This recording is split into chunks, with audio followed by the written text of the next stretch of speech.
Saya berkesempatan untuk mengikuti UFO Conference yang diadakan oleh Indonesia UFO Network. UFO Conference kali ini adalah conference yang mungkin saya ikuti sudah 2 atau 3 kali. Sejak pertama kali conference ini diselenggarakan. Dan pada tanggal 18 Juli kemarin, saya membawakan tema tentang menelusuri mekanisme UFO dan alien berkomunikasi dengan kita manusia.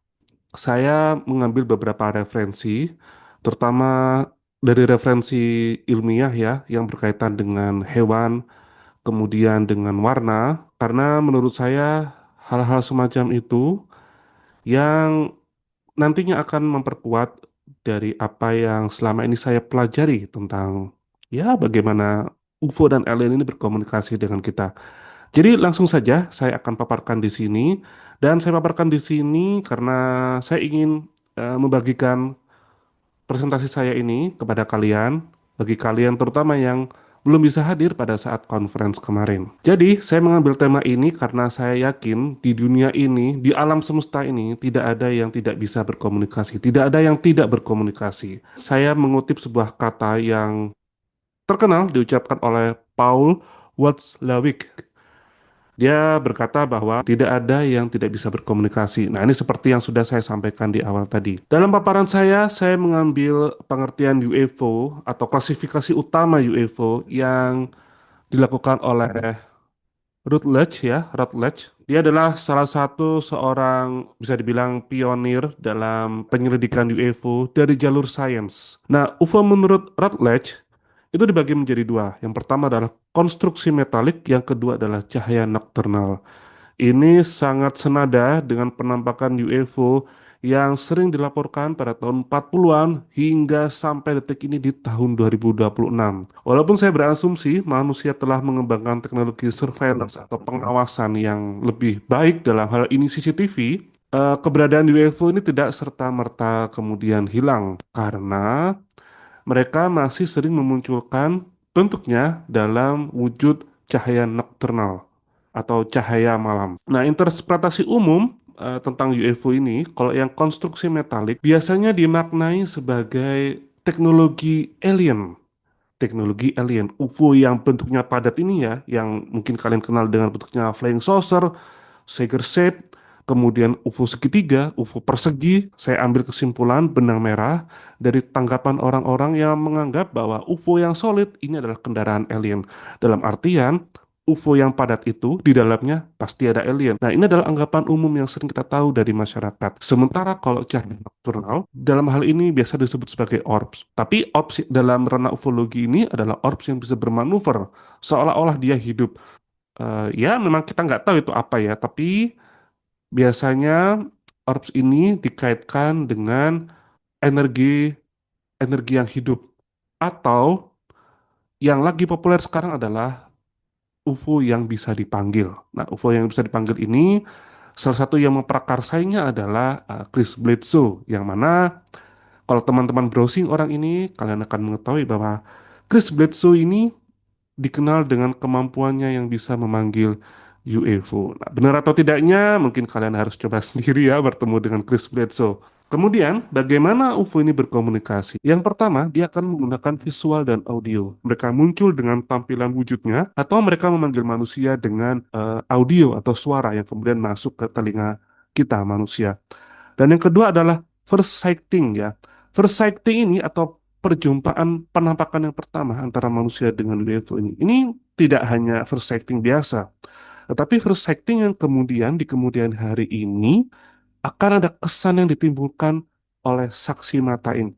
Bahwa ketika perjumpaan yang pertama, ada potensi bahwa dia akan berjumpa dengan UFO beberapa kali dalam hidupnya. Mungkin nggak langsung 1 tahun, 2 tahun, 3 tahun ya, tapi mungkin 10 tahun kemudian, atau mungkin 15 tahun kemudian. Dan perjumpaan-perjumpaan berikutnya ini lebih berkesan, tidak hanya sekedar sighting. Kemudian yang terakhir adalah menciptakan Oz effect.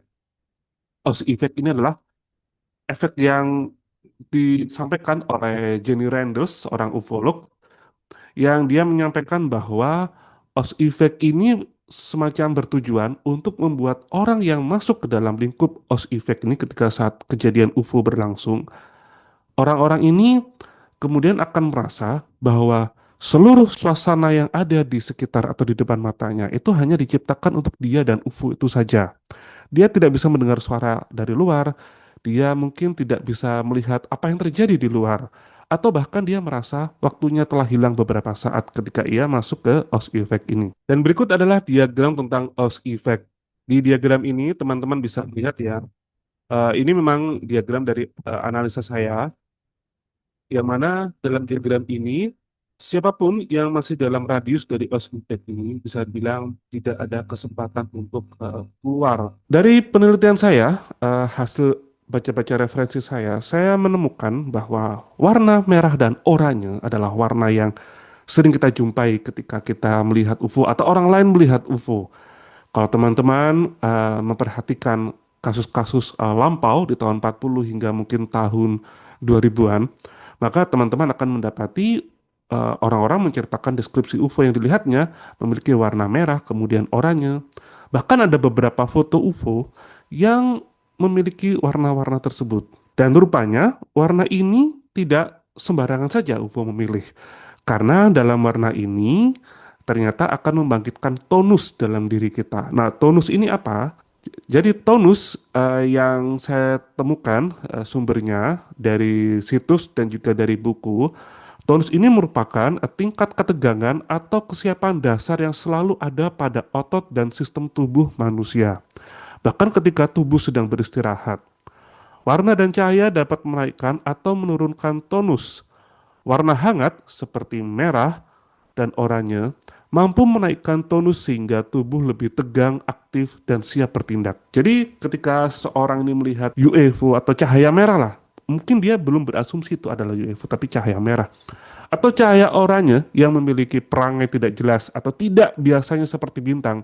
Misalkan warna merah, tiba-tiba dia bergerak ke kiri ke kanan, atau warna oranye ketika objek ini bergerak naik turun kemudian berputar-putar misalkan, manusia kan lebih lebih apa ya, kalau simpelnya itu lebih ngeh ya, lebih notice bahwa ini nggak beres nih. Nah, otak ini kemudian karena ada tonus di dalam diri kita, maka dia akan langsung merespon bahwa it is unusual atau ini nggak umum atau ini sesuatu yang tidak bisa kita sebut bintang atau sebut eh, apa namanya, benda langit biasa.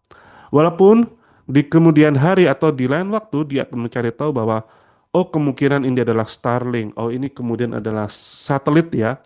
Tapi jika objek-objek ini ternyata memiliki gerakan yang tidak sama seperti satelit, tidak sama seperti bintang jatuh misalkan, tentu ini adalah hal yang semakin membuat orang ini bertanya-tanya, apakah ini UFO dan apakah akhirnya aku melihat UFO? Nah, itulah fungsi warna merah dan oranye yang sering ditampilkan oleh UFO karena dia memanfaatkan tonus dalam diri kita. Saya ada sebuah kisah ya tentang perjumpaan UFO yang berwarna merah ini, dan kisah ini diceritakan langsung kepada saya, sorry, oleh orang yang bernama Sarah. Saya hanya boleh menyebutkan nama Sarah ya. Sarah ini adalah seorang em, orang luar negeri yang kemudian dia menikah dengan orang Indonesia, dan dia bercerita kepada saya di saat di tahun 70-an ya, sekitar tahun 70-an saat usianya masih mungkin belum 20 tahun, mungkin 18 atau mungkin ya sekitar hampir 20 tahun di daerah yang bernama Penzance ya. Semoga saya nggak salah sebut ya, Penzance di Cornwall di Inggris. Saat itu pada malam hari Sarah membuka jendela. Kemudian saat dia membuka jendela, di depannya ini sudah ada hamparan pemandangan pepohonan, rumah-rumah yang saat itu apa ya, ya Sarah bisa melihat siluetnya ya karena saat itu walaupun malam hari tentu saja masih kelihatan rumah-rumah warga di depan matanya. Tapi ada yang aneh karena pada malam itu dia seperti melihat cahaya yang radial. Radial ini dia dia membentuk kubah ya. Cahaya ini berpendar berwarna putih. Awalnya hanya berbentuk kubah kecil. Lama-lama kubah ini makin besar, makin besar dan kemudian menghilang.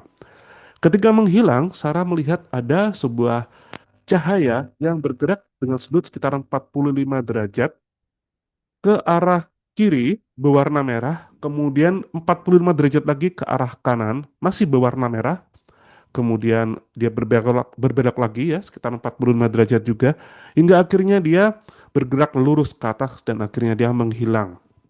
Karena di dalam diri Sarah, tentu saja ada tonus ya, akhirnya dia merasa ini bukan sesuatu hal yang lazim. Sekitar tahun 2025, Sarah juga melihat ada beberapa objek terbang di mana di tempat dia duduk ya, di sekitar wilayah rumahnya itu. Dan objek terbang ini menurut dia lebih besar daripada bintang. Dan tentu saja menurut dia bukan satelit. Karena ini terlalu besar. Hanya cahaya berwarna putih. Dia sempat mengirimkan videonya kepada saya. Dan walaupun video ini singkat ya, kalian bisa melihatnya di channel ini.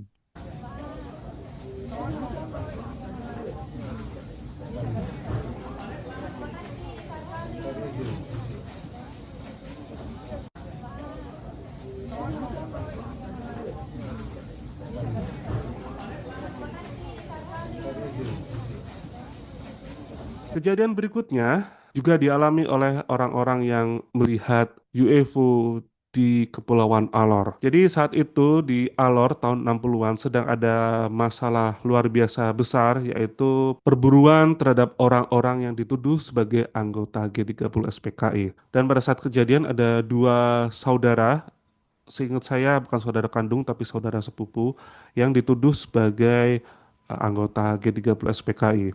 Mereka kemudian bersembunyi di atas bukit selama beberapa hari dan dalam beberapa hari pula mereka mengaku melihat ada semacam tiga cahaya yang menyorot ke dalam ke permukaan tanah sehingga membuat beberapa dedaunan ini naik ke atas. Tidak hanya membuat daun-daun ini naik ke atas, tetapi sekawanan babi hutan juga terdengar memekik ketakutan. Mereka memekik ketakutan, kemudian berlari ke sana kemari setelah cahaya itu melintasi wilayah di sekitar mereka.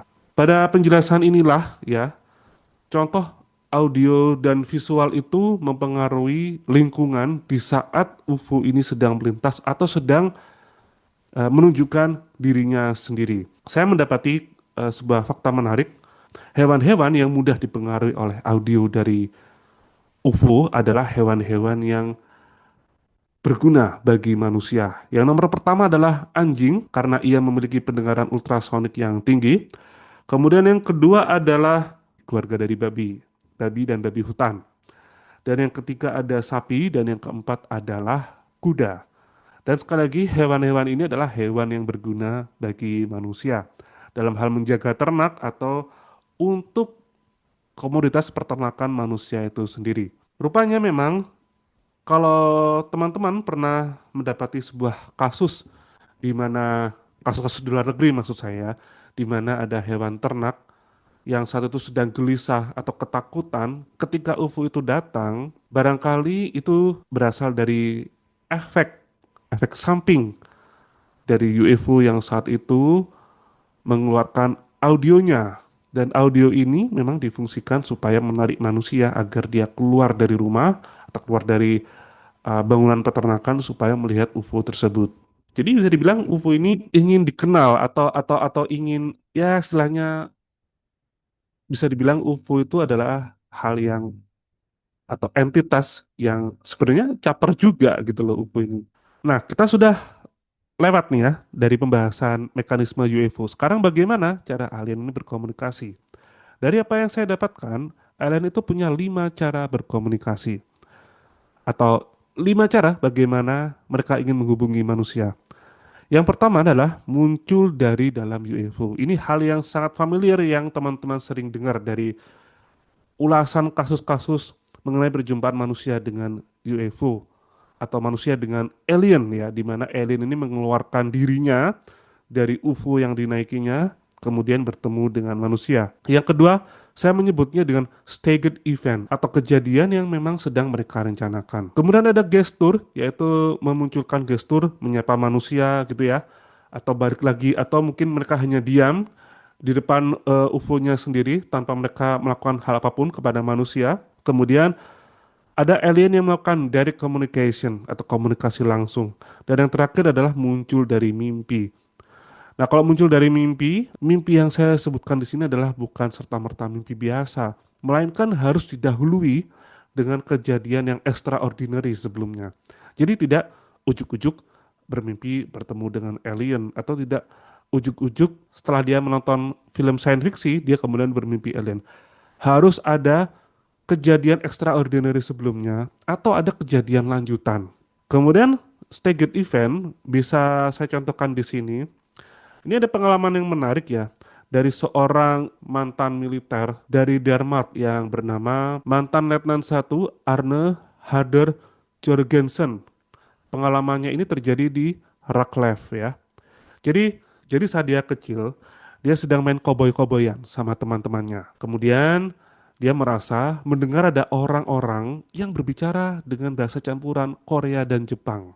Mungkin kalian ada pertanyaan nih, umur 10 tahun kok sudah kenal bahasa Korea dan Jepang gitu? Karena saya apa ya, ya saya memang tidak mengusut kasus ini lebih dalam, tapi kalau dia berasal dari militer, kemungkinan dia baru menyadarinya sekumpulan orang-orang yang berbahasa Korea dan Jepang ini ketika dia dewasa. Mungkin setelah dia bertemu dengan orang-orang Korea, mungkin setelah dia bertemu dengan orang-orang Jepang yang lainnya, kurang tahu. Tapi saya ada anggapan ke situ, dia mendapati ada tiga makhluk yang berperawakan pendek. Dan mereka bertubuh abu-abu, memakai sepatu boot, dan matanya tidak berwarna hitam, tapi matanya berwarna ungu. Nah, ketika mantan Letnan satu ini, yang satu itu masih bocil, akhirnya melihat dan penasaran dengan ketiga makhluk itu. Pada akhirnya tiga makhluk ini langsung noleh. Dan mereka, alien-alien ini kemudian pergi, berjalan pergi menjauh, dan langsung masuk ke UFO-nya, dan kemudian pergi begitu saja. Dalam hal ini, event yang sengaja mereka rancang, atau alien yang mereka rancang ini adalah ketika saat mereka berbicara dengan bahasa yang terdengar seperti campuran Korea dan Jepang. Saat itulah ada orang penasaran, ngeh ya. Nah, saat itulah staged event atau event yang mereka sengaja bikin atau sengaja memang dibuat supaya manusia notice pada mereka akhirnya berhasil. Kemudian juga ada insiden UFO dan alien di Kusak 29 Agustus 1967 di mana ada dua bocah laki-laki dan perempuan saat itu melihat ada humanoid kecil-kecil sedang bermain di sebuah objek bulat ya. Saat itu ketika sepasang cewek dan cowok ini sudah ngeh dengan apa yang mereka lihat, alien-alien ini kemudian berhenti dan menatap mata mereka. Kemudian apa yang terjadi adalah baik alien-alien yang kecil ini yang beberapa jumlahnya tadi itu ikut terbang ya, terbang bersamaan dengan bola silver yang ada di sekitar sekawanan alien ini tadi. Kemudian alien-alien yang bertubuh kecil tadi ini kan ikut terbang ya, ikut terbang bersama bola silver tadi. Perlahan-lahan satu persatu masuk ke dalam bola silver. Dan ini juga merupakan contoh dari staged event atau kejadian yang memang sudah alien tuh rancang supaya dilihat oleh manusia. Kemudian yang unik dan lucu menurut saya ya terjadi di saya nggak tahu dibacanya apa ya di Kela, Florida di provinsi San Luis di Argentina 4 Februari 1978 di mana sekawanan bapak-bapak sedang mancing di sebuah danau. Kemudian mereka melihat UFO, dari UFO ini kemudian keluar anak tangga. Kemudian dari anak tangga ini muncul humanoid berpakaian perak, kemudian berambut pirang dan menggunakan helmet ya, menggunakan helmet yang tembus pandang. Nah, terus kira-kira apa sih yang ingin disampaikan oleh para alien atau UFO ini? Saya akan ambil garis tengahnya saja ya dari apa yang saya presentasikan. Yang pertama, sebetulnya alien ini ingin menunjukkan kepada manusia bahwa mereka ini adalah entitas yang bisa dibilang maju dan pintar, di mana mungkin mereka dengan perasaan tingginya, perasaan ya angkuhnya, berpikir bahwa manusia itu tidak akan bisa menyalip teknologi mereka. Bahwa manusia mungkin tidak bisa mengejar kecepatan mereka. Atau alien ini berpikir bahwa kehadiran para alien atau kemunculan alien ini memang dimaksudkan untuk membuat manusia itu merasa bahwa alien itu nyata, bahwa alien itu benar-benar ada dengan banyaknya laporan yang terjadi, dengan banyaknya fenomena yang bisa disaksikan oleh orang-orang, bahkan mungkin salah satu dari kalian yang menonton video ini ada yang sudah bertemu dengan alien dan melihat UFO barangkali, sehingga pertanyaannya adalah apakah nanti kita akan menerima kehadiran UFO dan alien ataukah kita akan menolak kehadiran UFO dan alien ketika semua sudah meyakini bahwa mereka adalah nyata adanya. Sebagaimana perumpamaan yang saya sampaikan di presentasi saat itu di Indonesia UFO Conference 2026, apakah sebuah desa memang perlu memelihara atau memiliki atau menyambut seekor naga yang kuat hanya untuk melindungi desa tersebut?